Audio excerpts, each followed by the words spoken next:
This is SSPTV News, brought to you by Samsung Productions and the Hazleton Standard Speaker. Vinyl is making a comeback, and one nonprofit is riding the wave and raising money to fund their programs. We'll tell you more next. Good evening and thank you for joining us at SSPTV News. I'm Lisa Sugared in for Ken Cara. When you get a moment, subscribe to the SSPTV YouTube channel so you never miss a story. You're watching us now in HD on Service Electric Cablevision channel 513 and in SD on channel 13. Let's get to our headlines from SSPTV and the Hazleton Standard Speaker. Members of the Schuylkill Leadership, a program of the Schuylkill Chamber of Commerce, visited our SSPTV studios today in downtown Hazleton. This important program educates participants about issues vital to their community. I talked with one of the members. Corey Puckey is on the tour today as a member of the Schuylkill Leadership with the Schuylkill Chamber of Commerce. Corey, we're glad you're here. What did you think of the tour? Oh, it's been awesome just being able to see how the news is run, how we do everything around here, to seeing the inner works of how it all works. We see it on the television. It's cool to see what happens behind the screen. Tell us a little bit about Schuylkill Leadership. How excited are you to be part of that group? Oh, it's been an awesome opportunity for us, getting to learn different things about Schuylkill County.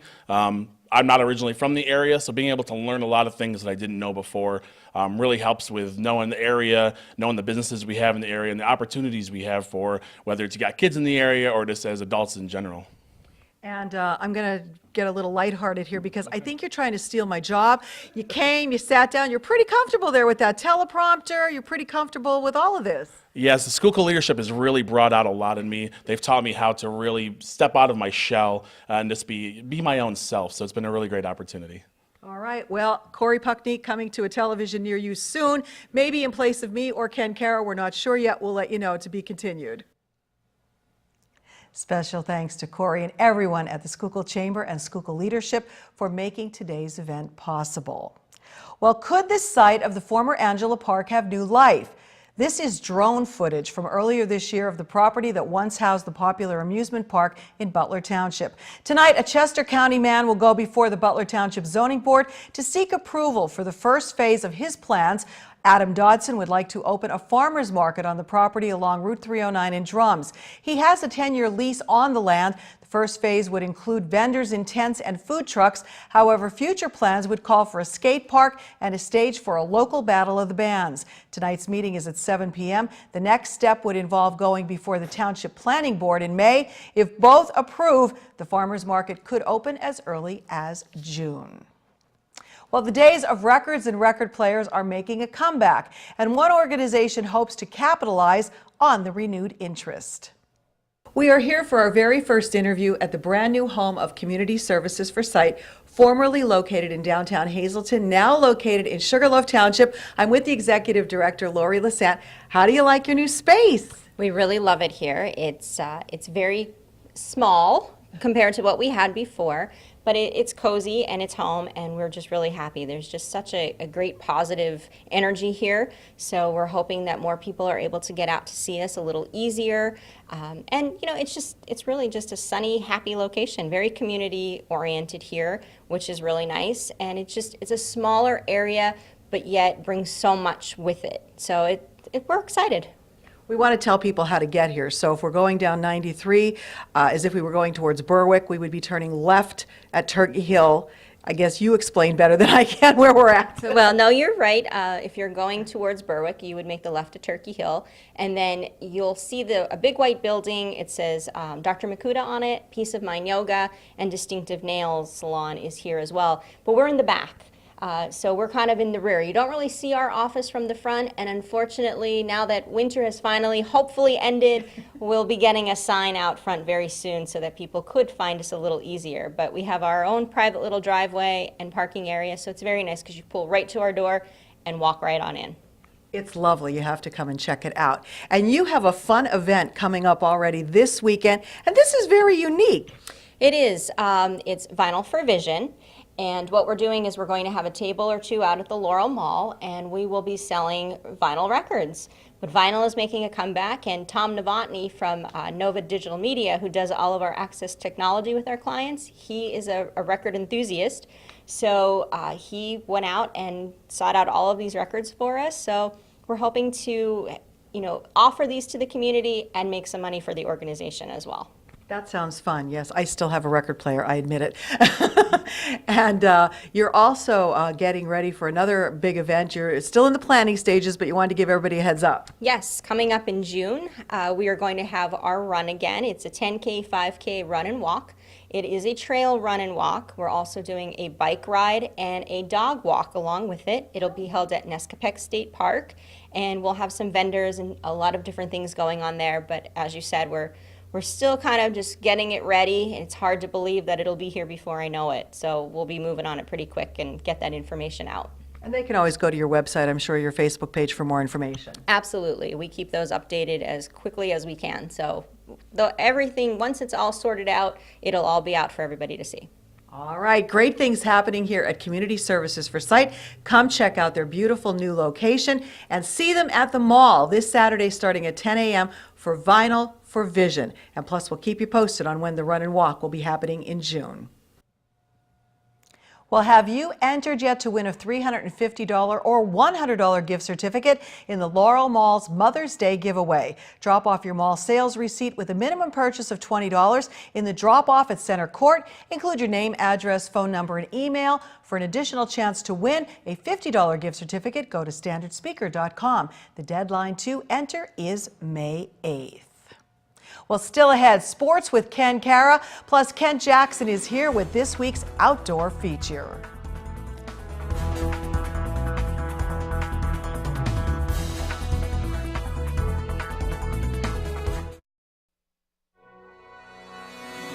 This is SSPTV News, brought to you by Samsung Productions and the Hazleton Standard Speaker.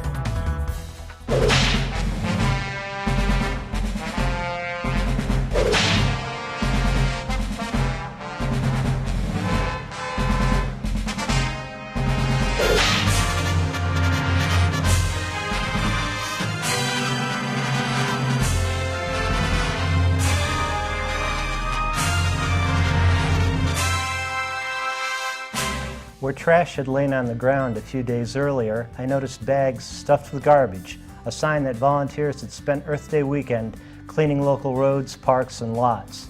Locally, the Greater Hazleton Chamber of Commerce has been organizing the cleanup for years. This year, students spruced up around Brandon's Forever Home, families picked up at the 5th Street Playground in West Hazleton, and a whole contingent cleared the road known as Club 40 in Hazleton and Hazel Township. In all, more than 1,600 people from 50 groups signed on for the cleanup. PennDOT collects the bags, tires, TVs, and other junk that volunteers tote out of the trees to the shoulder of the road. Two men, Jeff Cicali and Mark Roskus, who I met along East Diamond Avenue, got a head start and began cleaning the woods days ahead of time. As members of a Ducks Unlimited group that used to meet in the area, Cicali and Roskus have an eye for water birds. They found a Canada goose nesting in a pond across from the Stockton Spring. The spot looks lush when the trees turn green, but in mid-October, they found more litter than leaves around the pond. They hauled out trash, but mounted one of the old tires that they found on a pole in the pond, hoping that the goose will build a nest on it. Other people saw the tires and trash that Cicali and Roskus stacked along the roads, and they pitched in to help. PP&L workers blocked a pole line that people were driving down to dump trash illegally. PennDOT workers put gravel and barricades around the spring to discourage dumping and drinking. Though spring water tastes great on a hot day, no tests are done on the Stockton Spring to indicate whether it's safe to drink from. Plus, Roskus and Cicali found containers of oil and other solvents that they could not identify strewn near the spring. Picking up trash is rewarding. You can see the results instantly. Chamber of Commerce leader Dan Gaidish just encourages all of us to pick up in our own neighborhoods. That's what American author David Sedaris did. Once he moved to England, he continued picking up trash several hours a day and got himself invited to Buckingham Palace as a thank you. For the rest of us, let's recycle and discard the garbage in the right way. If we don't litter the woods during the next 364 days, we won't need a highway cleanup when Earth Day comes around again.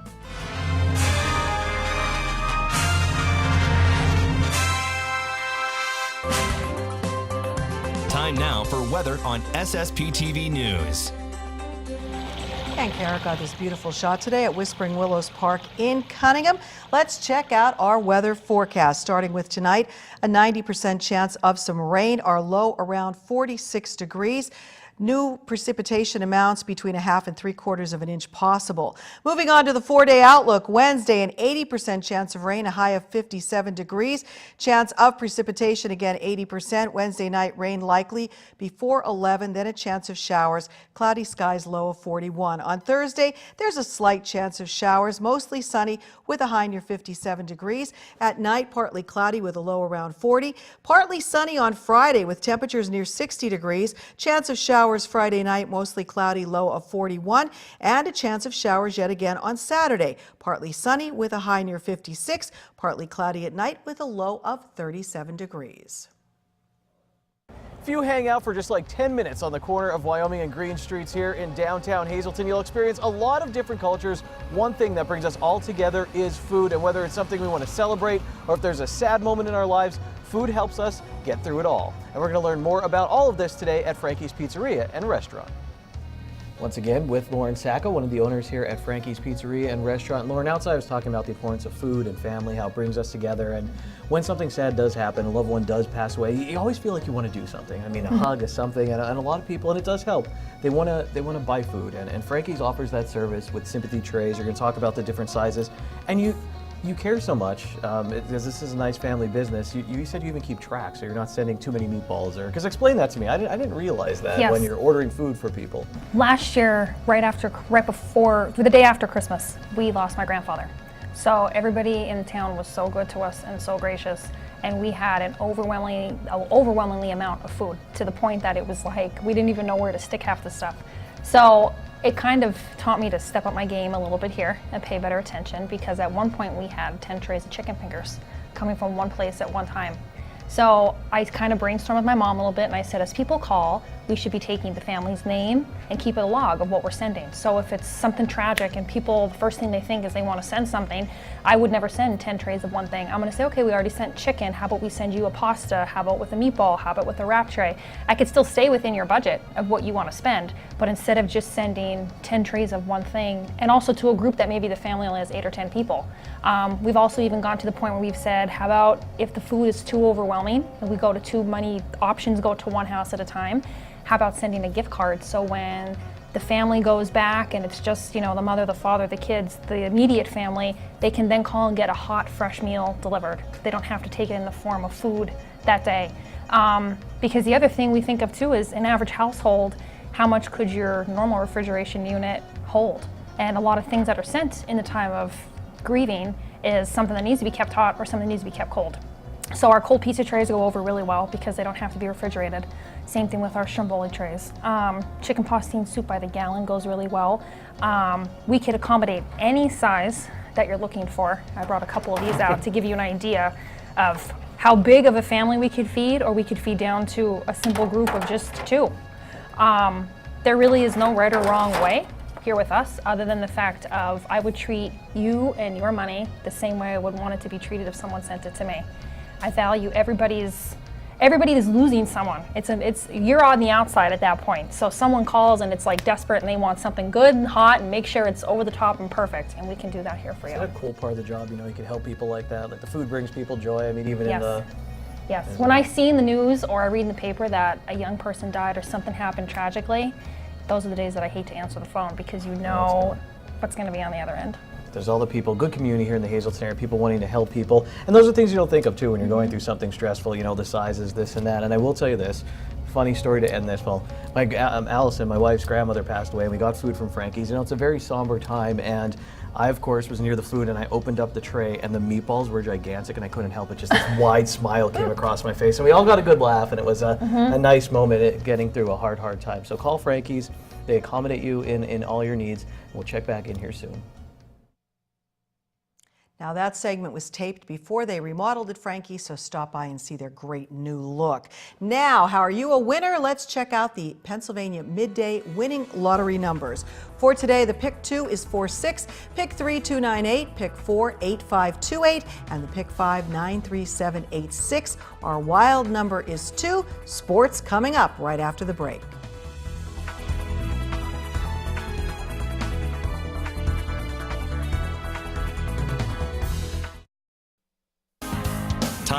for sports on SSPTV News. I'm sporting my U.S. national team soccer jersey because here today I'm Kelsey Resnick, fresh off of duty with the U.S. U17 field hockey national team. I have a soccer jersey, no field hockey yet. When they make your jersey, I will buy that merchandise. It'll be the first field hockey item that I own. But getting in the red, white, and blue spirit, welcome back. You're in Uruguay with the under-17 team. You were here before when you qualified for the team, and I asked you a question. I said, how do you think you're going to feel when they play that national anthem? You have the USA jersey on. You said they played it before one game. What was it like standing there and realizing what you accomplished and who you're representing? Yeah, it was amazing. It was just such an awesome feeling to finally realize. I think that was the moment that I realized, like, wow, this is real. Like, I'm playing for America, representing my country in a sport that I absolutely love. So it was just an awesome experience. So I didn't mention it this time, but Kelsey lives in Drums, attends Wyoming Seminary. So what are you going to take away? You have a very busy field hockey career, but what are you going to take away from this experience on the field, being on the national team?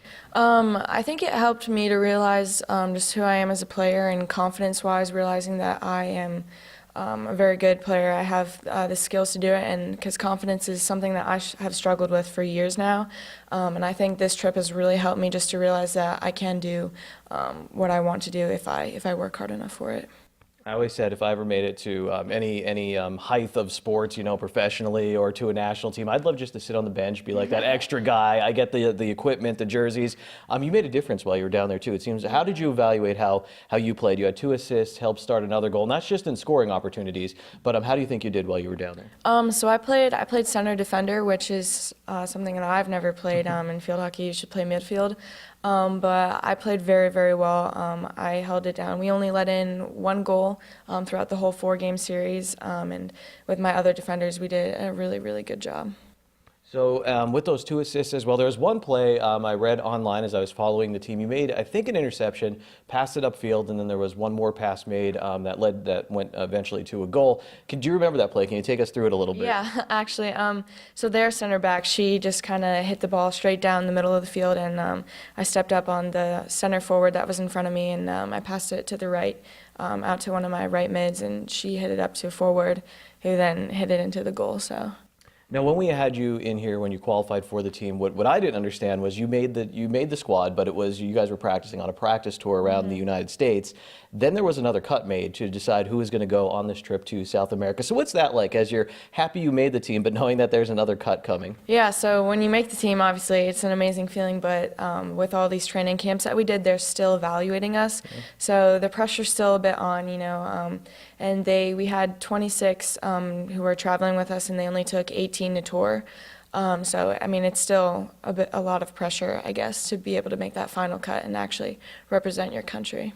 So you go down to Uruguay, and I asked you about the experience a little bit. I asked you what you're going to take away field hockey-wise. How about what you learned culturally, or what you're going to take away for your life? Yeah, so their language is Spanish. Very few people spoke English there, and I took like 2 years of Spanish in high school, so I knew a little bit, but just the language barrier was something that all of us struggled with, I think. But the people there were so nice, and they were really kind, and they worked with us and helped us the whole time. So you play a team from Uruguay 4 times. So I was curious, did you get to know the players on the other team a little bit? Yeah, so we had dinner with them after 2 of the games that we played, and the girls were so nice. Those girls, they did speak English because they went to more private schools, so they were taught English since they were young. So we were able to talk to them pretty well, and they were just so nice, very kind, and they shared a lot about their country with us, and we did the same. Was there a difference in field hockey styles at all when you look at playing, a team from South America, or was it pretty much like playing teams here in the U.S.? I think they were a lot more intense, especially because it was their national team. They just were very aggressive, I think, and that the first game, I think it threw us off a bit, but we were able to capitalize and recognize it. How was the food? You mentioned dinner. Was it a little bit different? I mean, how was the food down there? Different? It was exotic, I would say. They ate a lot of meat. That's what they ate, and it wasn't like chicken. Like, it was like lamb and, I don't know, weird stuff, and I wasn't a fan, but it was good to try new things. So. Yeah. What's the relationship like now with you with the national team? So we have one more training camp at the end of April at the Nook in Lancaster. And we'll be working with the U19, U21, and developmental team for field hockey, which will be kind of a little intimidating, but it should be a really good experience. And then from there, the whole process just starts back up again, trying to make the national team. So it's not like you get a special, stamp or anything, and they're like, oh, you were in the pool before. I mean, I guess the coaches that are more familiar with you, so that's good. But you have to go through the process again. Yeah, you still have to go through the process, but they know who you are, but it's the same thing. All right, well, Kelsey, again, like you said, it's been a whirlwind since you came home, so thank you so much for sharing your story with us. Keep up with her career at Wyoming Seminary. Also, there's some articles on USA Field Hockey online. You could read about their trip to Uruguay. Good evening, everyone. Here's today's Talk of the Town. Happy 7th birthday to Lauren Addison Shaddy. Love Mommy, Daddy, Landon, Ruger, Grammy Shaddy, and Pop-Up Quinn. The Palermo Heart to Heart will be having their 4th annual Night of the Races at the Elks Lodge in Hazleton. Doors open at 6 p.m. Admission is $5. For more information, you can call the number on your screen or email the email on your screen. And that's today's Talk of the Town. SSPTV News would like to send our sincere condolences to the family and friends of these recently departed. Joseph E. Boganski of Drums, the Frank J. Bonin Funeral Home in Hazleton, will announce their arrangements. Carmela Millie Corrado of Hazleton, who lived to be 103 years old. Mass is Thursday at 9:30 a.m. at Queen of Heaven Parish at Our Lady of Grace Church. Friends may call Thursday from 8 to 9 a.m. at the Frank J. Bonin Funeral Home in Hazleton. Edward M. Harvilla of Hazleton. Mass is Saturday at 10 a.m. at Church of St. Joseph in Hazleton. Friends may call Friday from 7 to 9 p.m. at the Frank J. Bonin Funeral Home in Hazleton. Teresa A. Holacek of Hazleton. The Frank J. Bonin Funeral Home will announce their arrangements. Michael E. Kiddish of Weatherly. Services will be private under the Philip J. Jeffries Funeral Home in Weatherly. Thomas R. Stark Sr. of Cunningham. Mass is Thursday at 10 a.m. at St. John Bosco Roman Catholic Church in Sugarloaf Township. Friends may call Wednesday from 4 to 7 p.m. at the Harmon Funeral Home in Drums. Carol Washington of Hazleton. Services will be private under the Joseph B. Conahan Funeral Home in Hazleton. And John H. Wolchik of Tom Hicken. Mass is Thursday at 10 a.m. at Holy Name of Jesus Church in West Hazleton. Friends may call Thursday from 9 to 10 a.m. at the church. The Hillary J. Bonin Funeral Home in West Hazleton is assisting the family.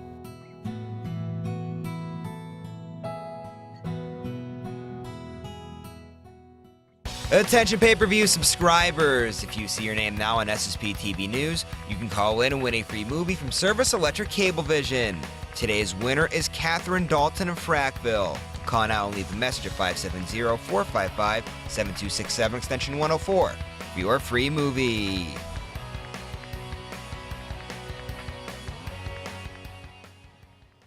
Well, we had a fun time here today hosting the Schuylkill Chamber and members of the Schuylkill Leadership Group. We were glad to have them here, seeing what goes on in our studios and helping them to be more informed